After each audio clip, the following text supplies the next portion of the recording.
Hey everyone, quick heads up before we dive in. We had some mic issues with our guest at the top of today's episode, so the audio quality is a little rough at the beginning. It does get better as the show goes on. Thanks for bearing with us and enjoy the episode. Welcome to the Tech Flash. If you're looking to increase your Edtech knowledge that's quick and easy to listen to, you have come to the right place. Let's join our host Josh and see what today's episode is all about.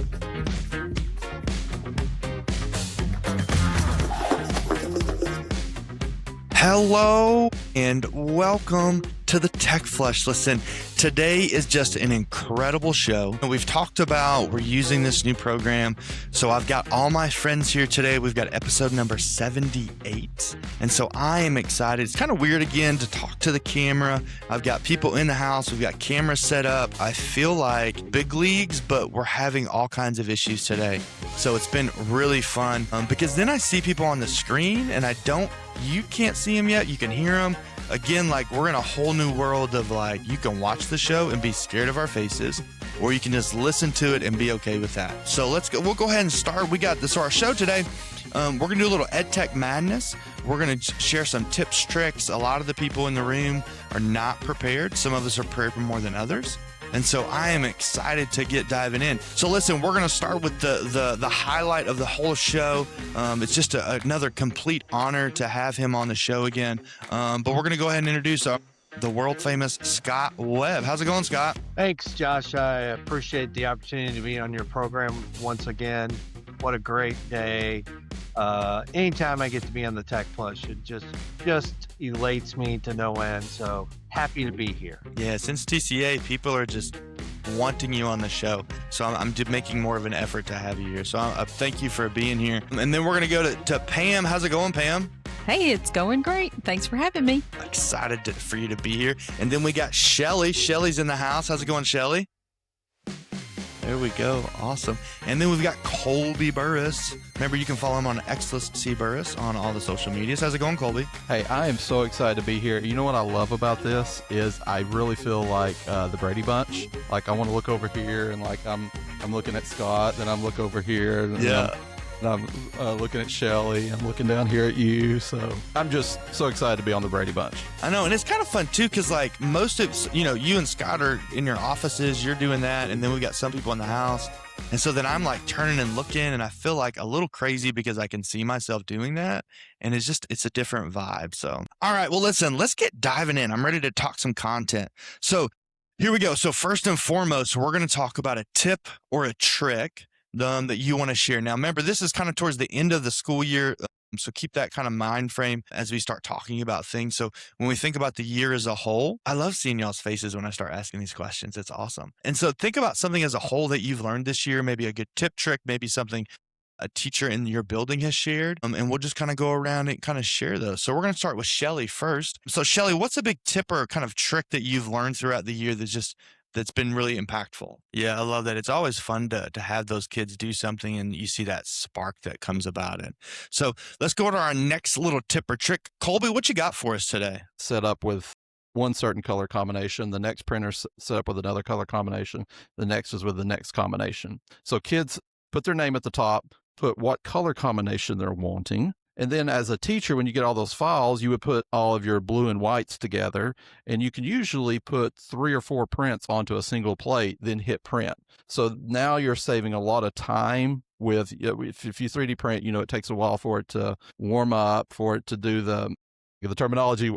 Basically, it poops and it checks all the filaments. So you don't have to, that initial 5-minute setup time for each project is now cut in half. So try to think of workflows like that where you're combining multiple student projects whenever you're 3D printing. And that way you can print your students' designs much quicker. Yeah, I love it. I feel like just like what Shelly said, like when you get those kids to do something like this and you see that spark, it's just incredible the things they can make. And really the 3D modeling, that's the first part of, knowing your math, knowing your angles. And that really kind of helps with that design process instead of just going out there and willy-nilly doing something. So I love that. I love that tip of the colors and being able to print. So Scott, what do you got for us today? What kind of tip or trick do you have for you? And I know, we're different. And so like you're more at that seeing the overall thing. So I'm really excited to see what kind of information you got for us today. Well, Josh, there's all sorts of ways we can kind of dive into this. I guess probably, I've spent a lot of time just in the last few days looking. We've done a tech survey,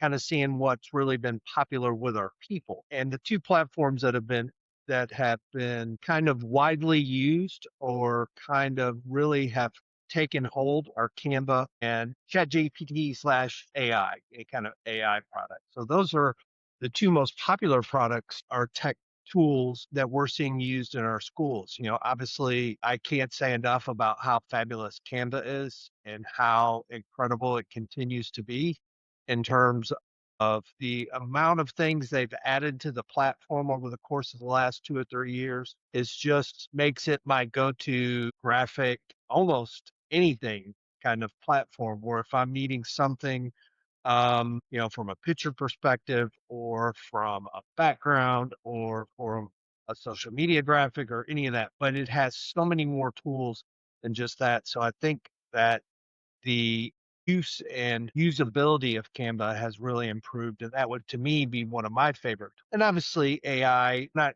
it's too broad of a topic, but just for me personally, I use AI a lot of time just to kind of clean some things up for me. I may want to have a different tone or send a different type of message out, and I always make sure that I kind of look at it. I make it my own. I never just pull and copy and paste directly from AI, but it helps get me on a path. So being able to use it effectively is been and it helps increase my efficiency. So those would probably be my two favorite things. Those are the two things that I'm in quite a bit, and that I've seen from the feedback from our teachers on our technology survey are kind of two of the more important tools that they're using pretty much on a daily basis. Yeah, I feel like both of those are just incredible platforms. I know we've had Canva for a long time. Right.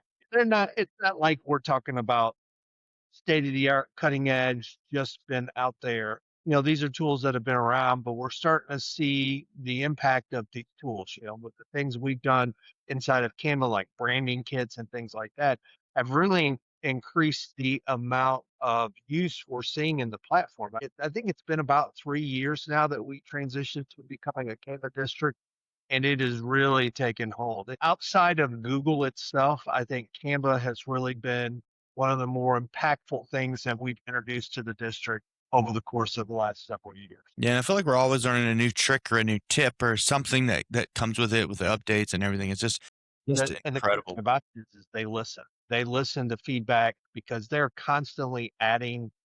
It's a whole lot different than it was just 2, 3, 4 years ago. So they have a love for education, as we do get free educational accounts, and that has been, it's always a bonus, especially from a guy that has to deal with budgets and things like that. So, very excited to continue our partnership with them, and excited to see the amount of use we're seeing, not only in the secondary world, but all the way down into lower elementary. We're starting to see kids get exposed to those tools and start to incorporate those into their learning. Yeah, I couldn't agree more. Pam, what you got for us today? What's a big tip or trick for us? Well, y'all covered a lot of good stuff, and I'm going to go to Google. Let's talk about Google Calendar. And when you make a calendar invite, there's a goodie in your ad description. It's a create meeting note. And so I don't know that many folks know that. You don't have to continually make new meeting notes. You can always share a meeting note that you've, just dated for the year and share with your folks. But if you do need a new meeting note, this is where you could get it. Then if you'll jump over to Drive, which, by the way, that is a Drive document that you can get back to and find it again. I personally love when you create a new untitled document. So you would go to your Drive and then, go to the new button, go to a doc. And when you open up the doc, I think a lot of us just start typing or just overlook something that is there. There's some buttons at the top: templates, meeting notes, email draft, and more. The email draft is probably one of my favorite tools. Jason Viviano and I collaborate a lot with the STEM Hub and just managing the space and working on communication. So in order to do an email, oftentimes I'll do this email draft. And when I do the email draft, it allows me to go ahead and share it with Jason, and then we can collaborate and work on the draft. And then the magic is there's a little blue button. Once you have clicked the email draft, you'll see all the fields for like the to and the CC and the subject, and you start typing out your email draft and you can share it. But then there's a little button on the left-hand side of your screen, and you click that and it goes directly to your Gmail where you can send it. You can do more edits there. It is not an automatic send. Nobody needs to be stressed. Like, it's not sending it immediately, but the draft is then put into your Gmail for you to then proof a second time or a 10th if you're me, and then go ahead and send it from there. It is amazing. So that's probably one of my favorites. Yeah, that's a good one. I mean, it really helps with the flow and doing things. And even the more I've dove into like all this AI things, and recently I've been diving into Claude, and Claude just, even like when you think about Gmail and the calendar and all those things that just helps with your workflow, there's just so many things that are coming up here. Even like in Gmail now, there's a studio button up here that will help create your workflows. So I was kind of messing with that a little bit today, and it'll kind of read your emails to where, like, if there's an important one, or if I know there's an email coming from Scott Webb that I need to read it, then it will actually, I can set it up to send me a Google meeting or Google Hangout message, and I'll get that instantly. So it's kind of both ways to do that. So that's exciting, man. Listen, we got a lot of good tips and tricks in here. I know we've got a lot of wealth of knowledge in this room or on the screen. So that's been phenomenal. Now, listen, when we Screen, maybe not so much in the room, but we're gonna have to mute him.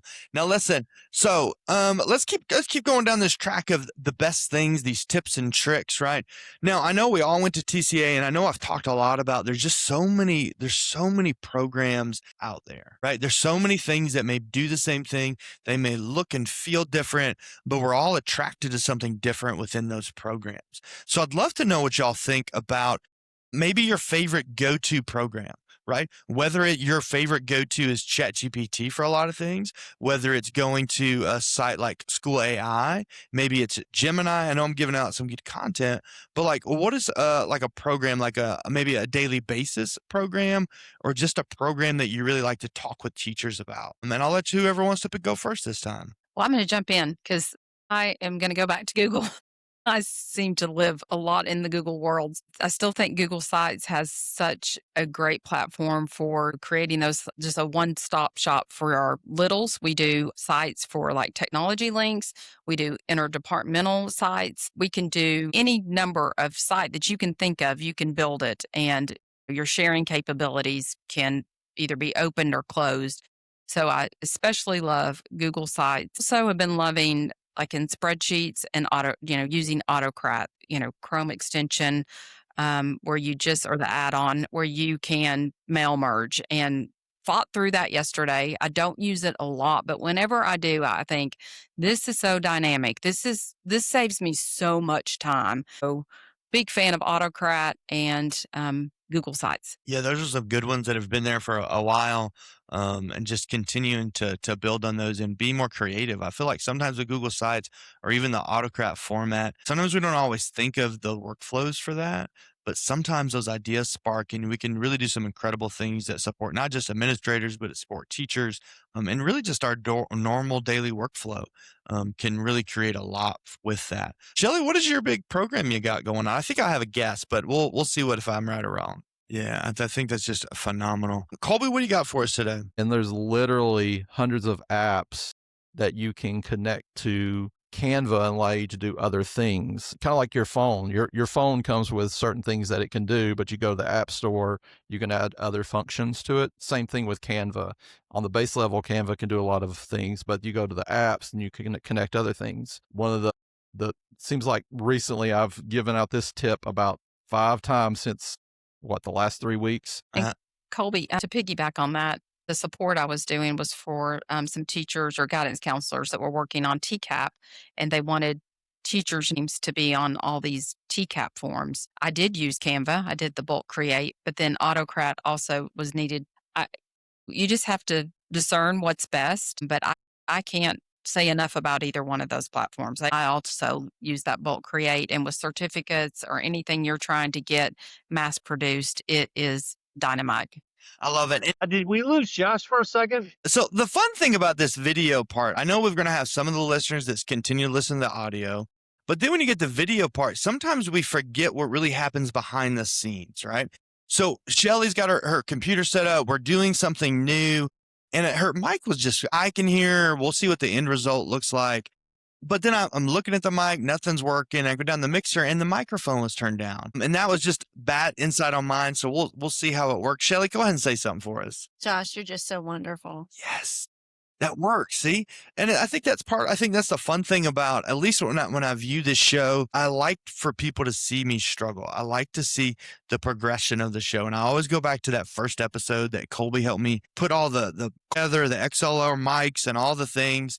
And I can remember sitting in my basement and having a conversation by myself. And at the time, I'm like, this is awesome. Like, the audio sounds pretty good. It's real. This is incredible. Like, people are going to be impressed. And now going in, to episode 78 and going back and listening to episode 1, it's like, oh my gosh, like, how do people listen to this? This was awful. And so it's fun to see the progression for me in the show. And I hope people see that as well. So I had to go around and do some things. Now, listen, before we get to Scott's favorite program, I love that as we sit here and talk, I almost think like sometimes we're going to talk about a new this or a new that, but I feel like we consistently go back to our favorites. We consistently go back to Book Creator. I feel like anytime we talk to Shelly is telling us that you can do Book Creator with this, and that. And there's something always new, and it's always fun to listen to those, to get new ideas with such a great program. And then we've talked about Canva again, and we talk about Google, and we talk about all these things, and we don't necessarily have to go out and look for the next best thing. All these things that are so good are already here. And so sometimes, yes, we're going to find new things, but sometimes we have to remember the good things that we do are already here. They're already in our toolbox. And we just have to continue to craft those and make those better for not just us, but make them better for our teachers and our students that we support. So, all right, Scott, what do we got today? What do we got for this next part of our show? So back, I think it was in our 3rd episode at TCA, we talked about teachers and the creativeness of teachers. So what you're really talking about is a lot of these tools have been around for a long time, but it's when you get a technology tool and you get a creative group of people like teachers are, I may see it one way, but a teacher says, oh, this is something that I can do with this to do this. And I may have never thought of that.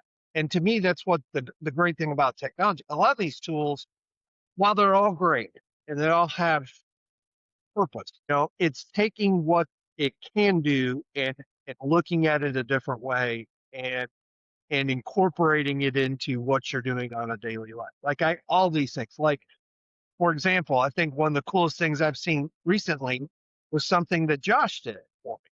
Was he took our technology survey that we just sent out to our staff, and he had Claude AI help him build a Google site and digest all that information into a very attractive and usable format so that it was real easy to kind of digest the information. None of those things are new and flashy. It's the combination. I would have never thought to ask Claude to do that.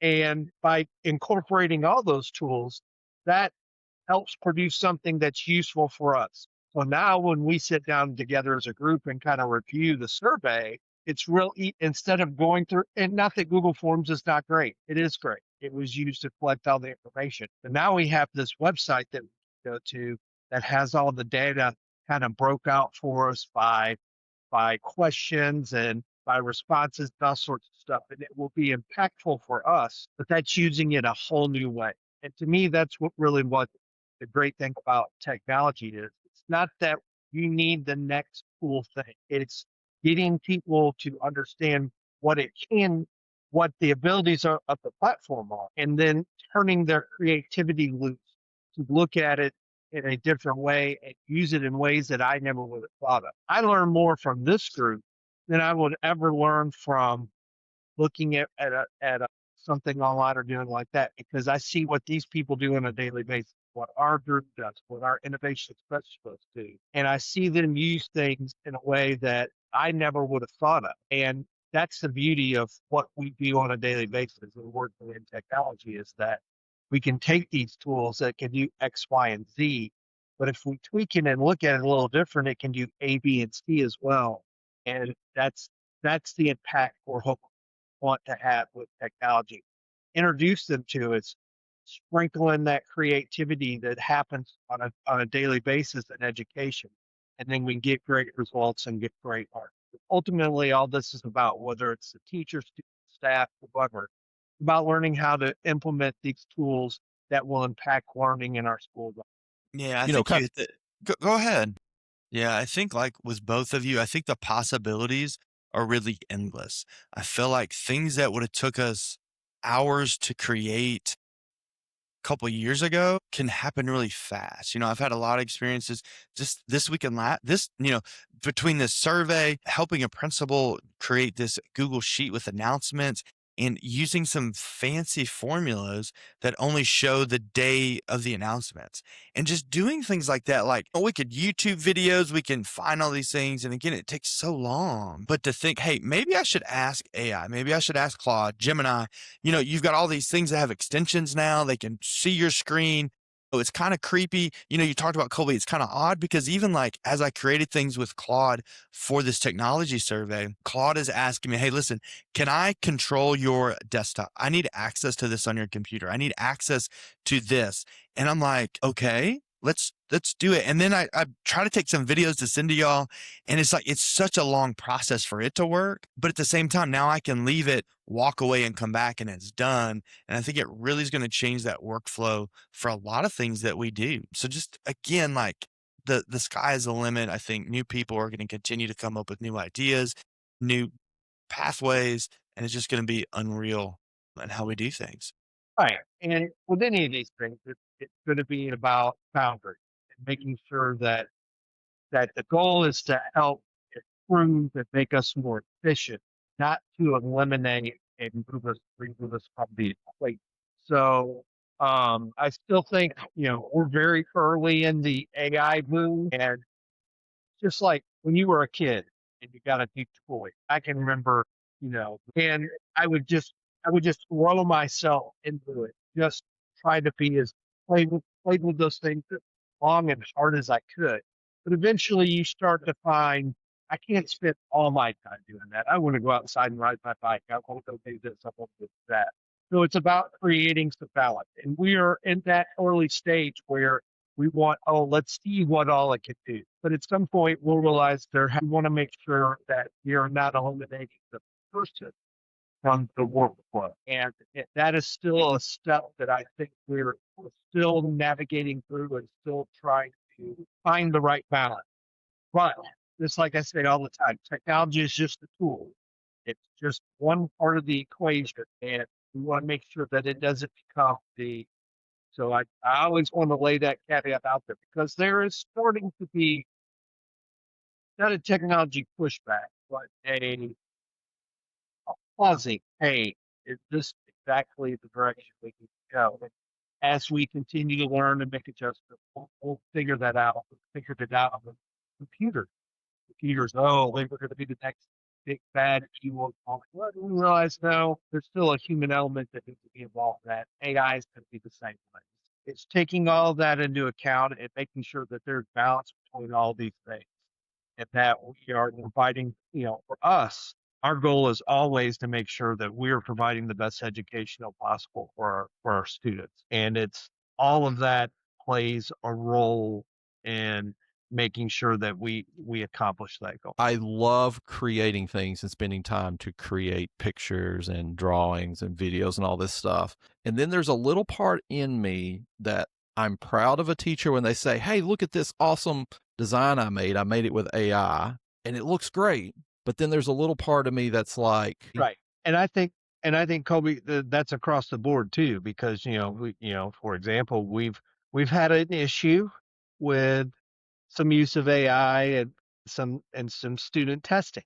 And it's about just like with anything new, it's about finding the balance. When is it appropriate? And when is that? And part of that, all that is encompassed in education and in digital citizenship. And, so I think all of these things go hand in hand to make sure that we are giving our students a clear view, and our staff for that matter, a clear view of the impact, the digital citizenship impact of AI and what it can do and what it maybe not necessarily needs to do. And when do we need to when do we need to implement it, and when do we need to use it in a different method or a different way? And so there's a balance, and it's, the first reaction by some people when that AI push really started a couple years ago, oh, we can't do that. And those are the same people that are using it every single day now. So, but appropriate use and making sure that it is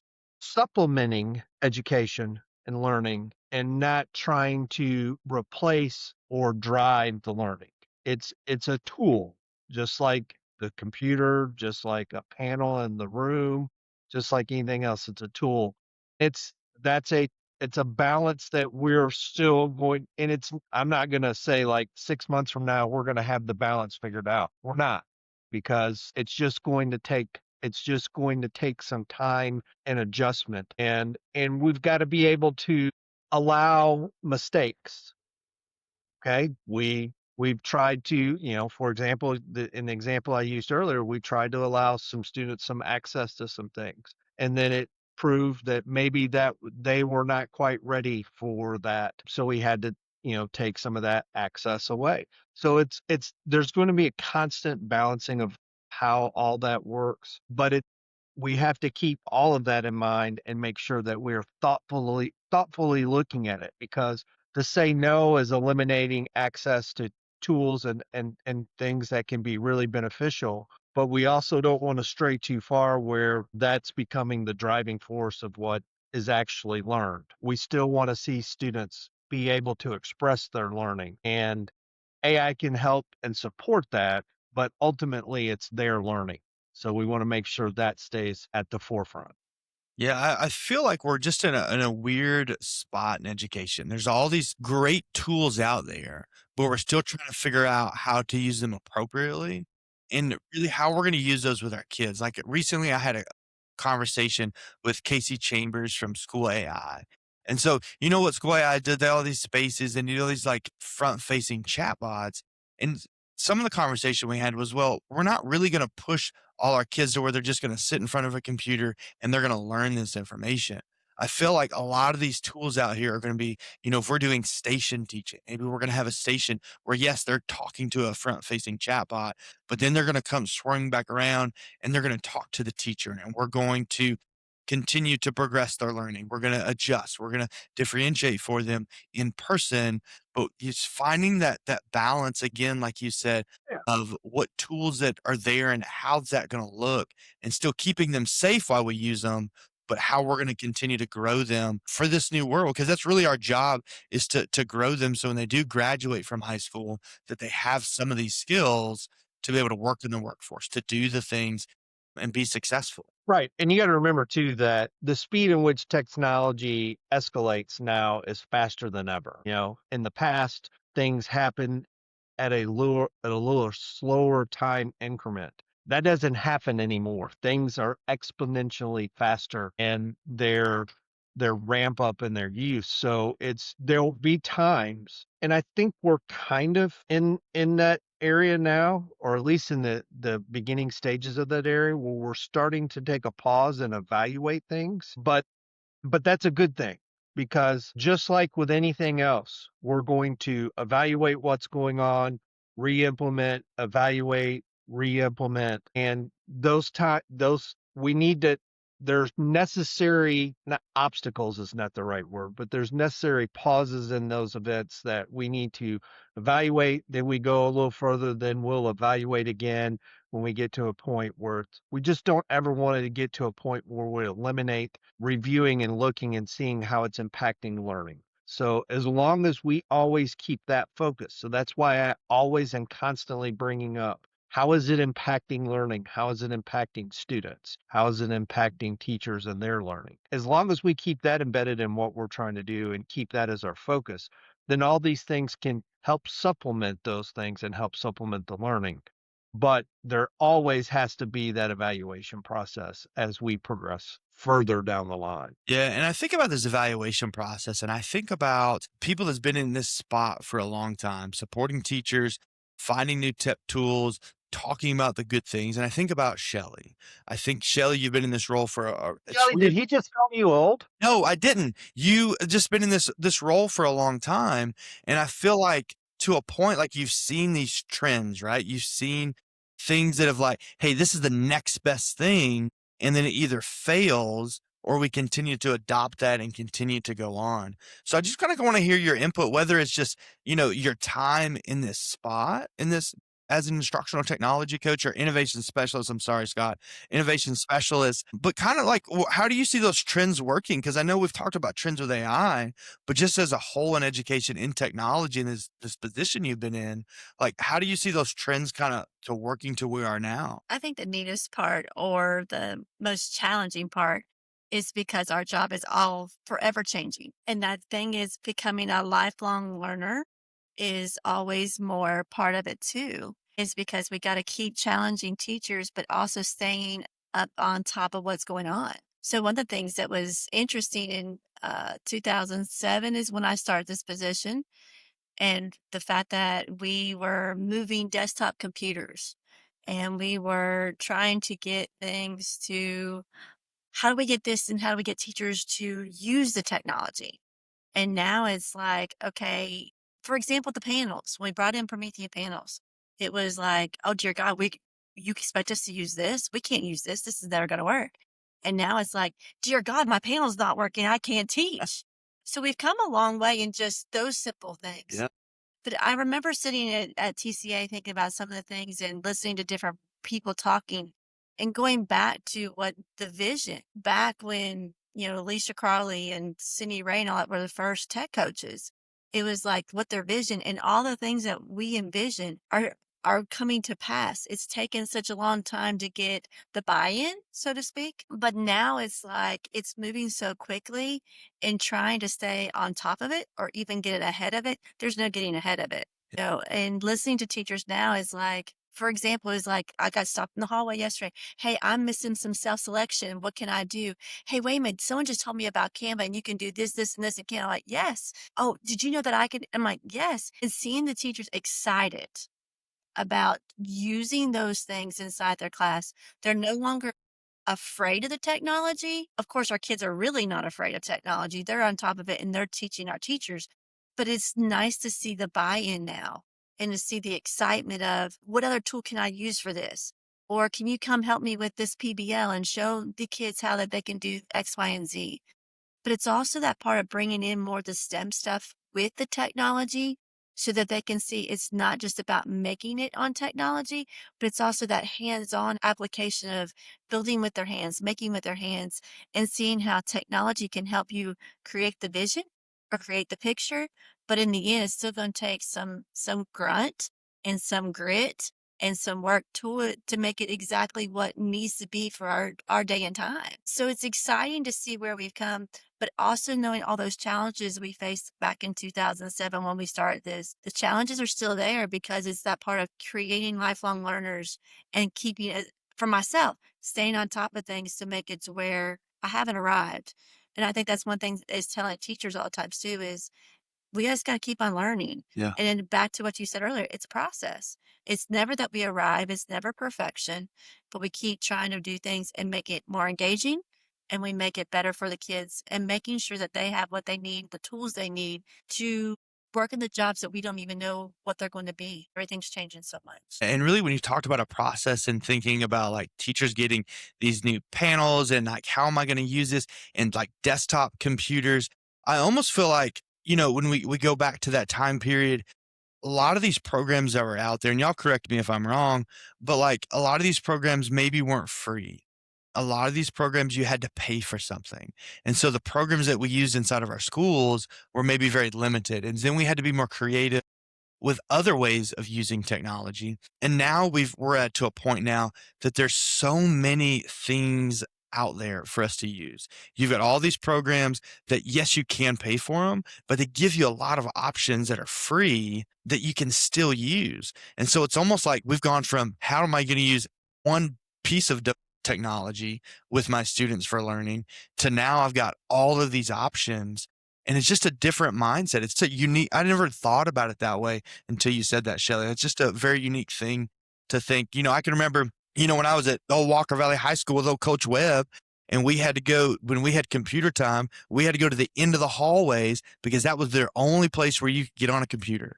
And there was these, I don't even know what they were called. They were like the tiniest little things that had a power button, and that was it. You could not do anything on them.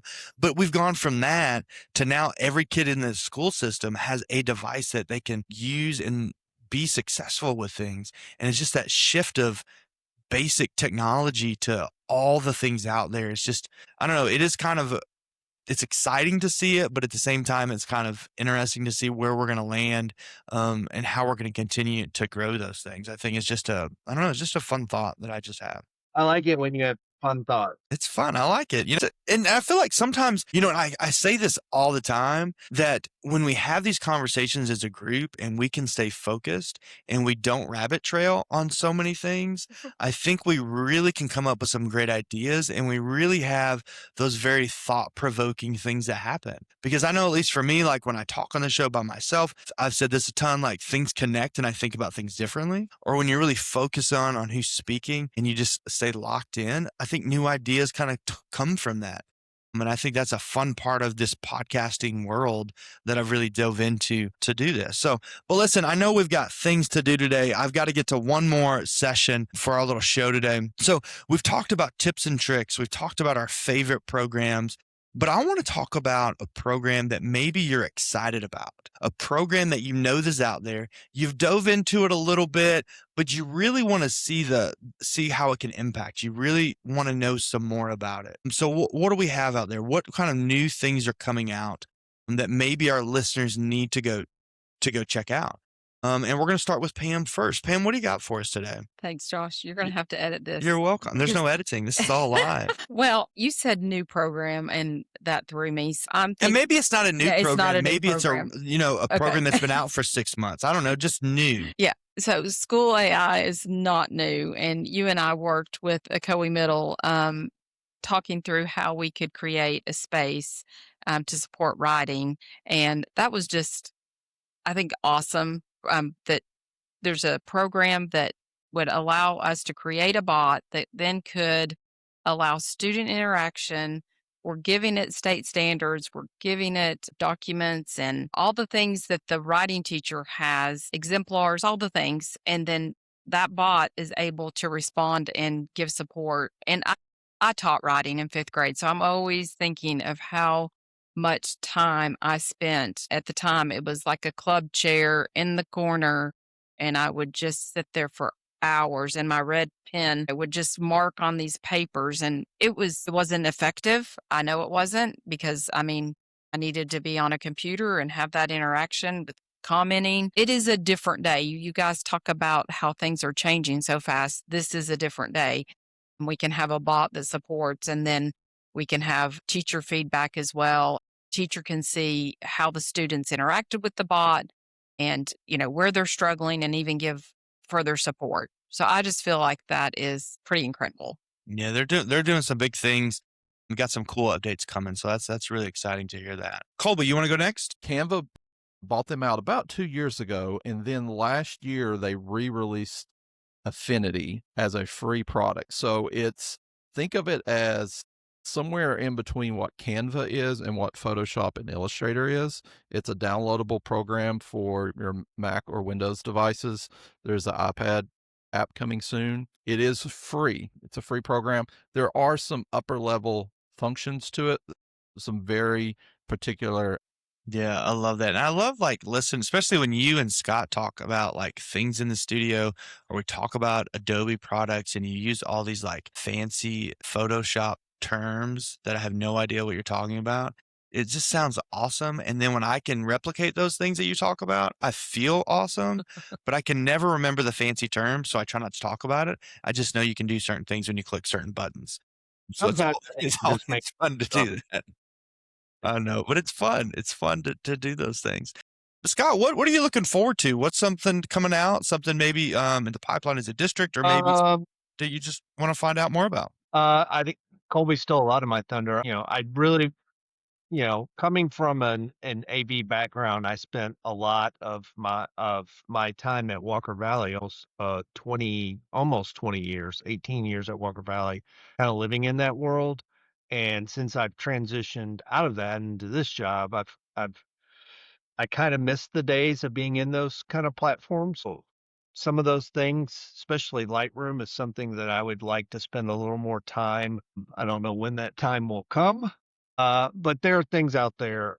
For me, and this is probably not so much a platform. It's a platform we use in this system, but it's still a platform that I'm continuing to learn more and more about. Is our Droplet platform, which is our online forms and stuff we're using specifically in the business, and a lot of that stuff is got a very big code and Java element to it. So I'm continuing to learn how to do things in that platform.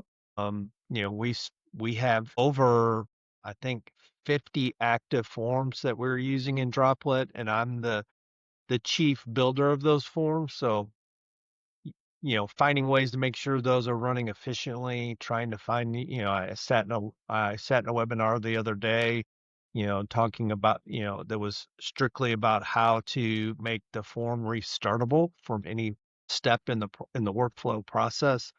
So that was, even though we were doing that in some forms, just kind of making sure that the way we were doing it is one of the best ways to do it. So, those are things like that. It's a little different from my perspective. I have to look at things a little bit differently. So it's not only about what's happening educationally in the classroom, but it's about making sure the technology from a district level perspective is helping and helping us make us more efficient.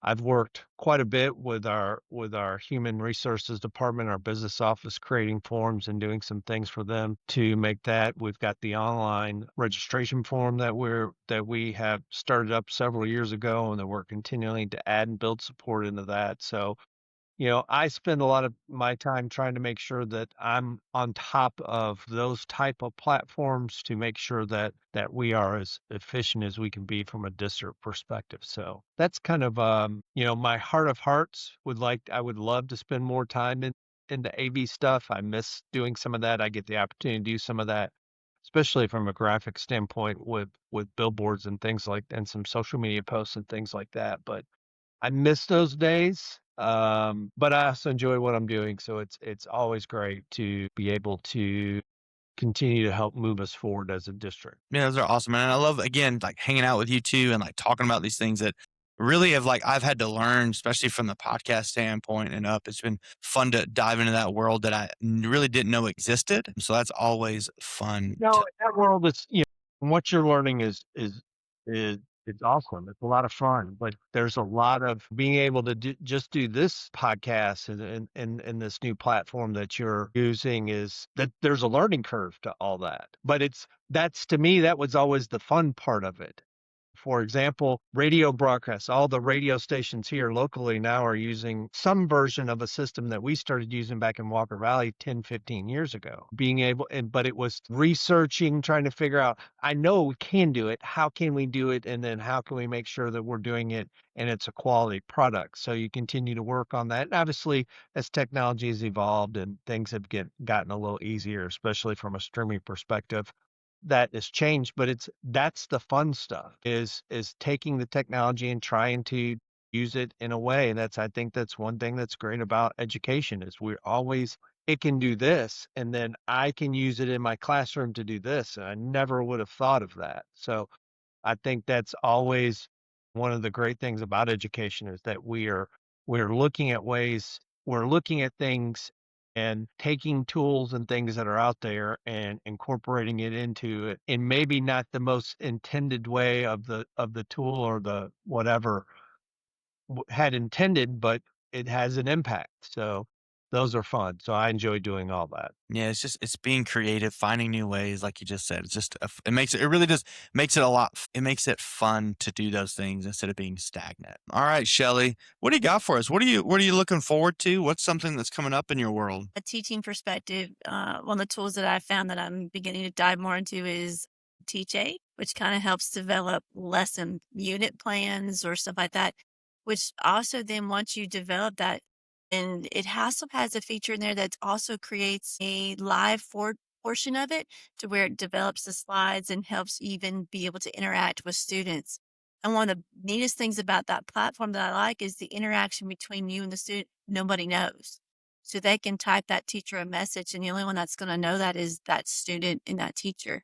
So the fact that you can build a whole unit plan, break it down into smaller lesson plans, have it to create slides, and then also add that online feature to where you have that interaction with your individual students, how much more engaging that would be. And especially for those students that we have that are not always willing to talk and not willing to, they want to hide behind.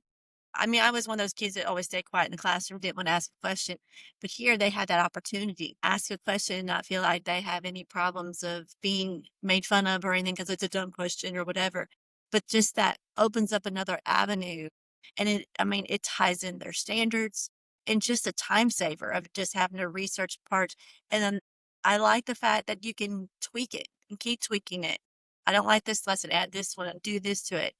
And it's kind of like gets me excited about that part of it. But also like Khan Academy has added Conmigo, and they have so many features in there that if a teacher would create a class at Khan Academy, it then can bring in that Conmigo and they have that built-in tutor.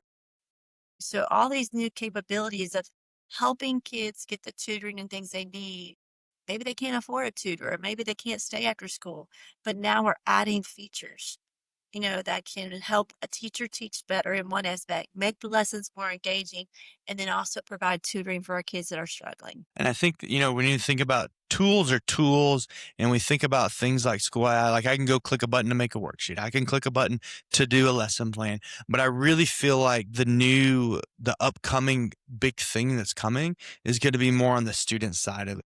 How can we impact that student learning, whether it's a front-facing bot, whether it's something interactive, whether I don't know what that something's going to be, but I feel like more side it's going to be more on the student, and the teacher can create something to impact the student, not just for the teacher. Like we've all gone to school. We know how to create lesson plans. That's old news. But I feel like, again, pushing that student side of programs. And I've been diving into a couple. One that I've really dove into is Cura Learning. The more that I've dove into that and the more people I've talked from that company, they're doing some really cool things that we'll talk about in later episodes. But it's going to be phenomenal, that push that I've seen from all the programs. You got this battle royale where they're all trying to fight for the space. But I think some incredible things that are coming, student-centered things are going to be coming out there. It's just going to be incredible what this world looks like starting next school year. I think we're going to see a lot of those things when we come back in August, and it's going to be like, oh my gosh, this program did this and this program did that. And it's really going to be insane on that. Well, listen, guys, I know I've taken up a big chunk of your day here. I appreciate each and every one of you showing up. I appreciate you hopping in the studio. I appreciate you showing up at your office. I know Colby's at a school, so I appreciate those guys. Do y'all have any last words that you want to share with the listeners about today, or just anything in general? Something. We're 2 months out from TCEA, and I just have to know, Josh specifically, and anybody else wants to chime in, but Josh, what donut haunts you from that trip? Like a donut that either you didn't eat that you're just so sad, or that one that you ate and you're like, if I could have that moment back. There's so many donuts, Colby, that I missed. I missed opportunities. The one donut, and I don't remember which one it was called, but that one that was a Valentine's Day little special that had like chocolate and fudge and the stuff on top, that was by far the best one I had. And I wish that I got it the next day before we left. That's on my spot. Hey, and speaking of donuts, I know Pam's traveling the world, sending us a picture of donuts, but then also Scott, you went somewhere and you were like, I'm going to send you a picture of donut. I waited by my phone for hours. I didn't go anywhere without service. I waited and nothing showed up. Let me unmute my mic here. To my defense, What actually happened while I was traversing the streets of Boston was Boston is a cannoli town. And so we ended up, well, we did get one donut, and I apologize for not sending a picture of that. It was a Boston cream that was more like a Boston cream sandwich with cut in half with donut as the middle and the cream, and then like chocolate frosting on it like that big. But it was a cannoli town. So we had to go. I had probably the best cannoli I've had outside of Italy from Mike's Pastries there. I had a pistachio cannoli that had about, I don't know, it felt like about 2 pounds of filling in there, mascarpone and all that. So that's my fault, Josh. I apologize for not sharing that picture. That'll never happen again. So please accept my apology. I personally traveled to Nashville and we stopped at Five Daughters Bakery and I saw the donut case and immediately, like, there were people behind me. I didn't make a scene. There was just one lady, but I was like, I really need to video this. I know she was thinking, you're that person.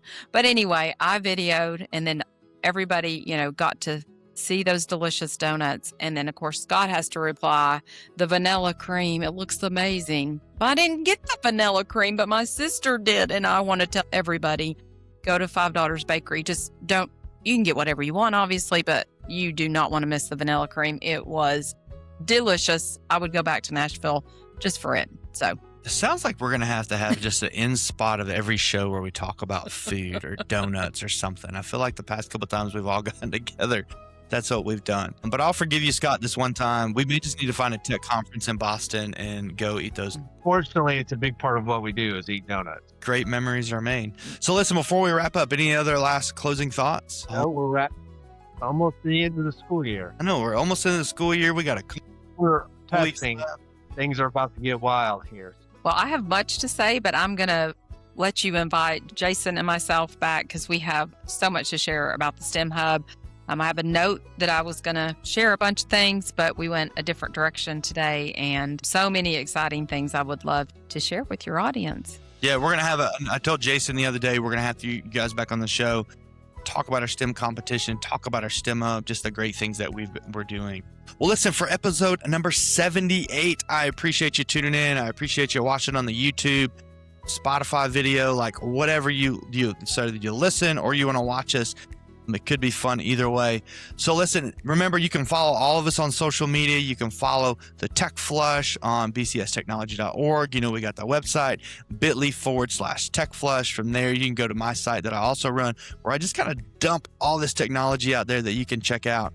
Make sure you tune in to all these other people that are posting on social media. They do some incredible things, especially Colby. Colby does some incredible things on the Instagram, and that is Xless C Burris. And I know the X is on there, but he just carried that over for all the things. Make sure you check him out there. And so for this episode, that'll do it. And until next time, we'll catch you later. Bye. Thank you for joining us today on the Tech Flush podcast. Stay tech savvy, keep those gadgets charged, and remember, teachers and technology go hand in hand, connecting students to a world of knowledge for an electrifying learning experience. Don't forget to like, subscribe, and spread the word about the Tech Flush to your friends. Catch all episodes on Apple Podcasts. See you next time on the Tech Flush.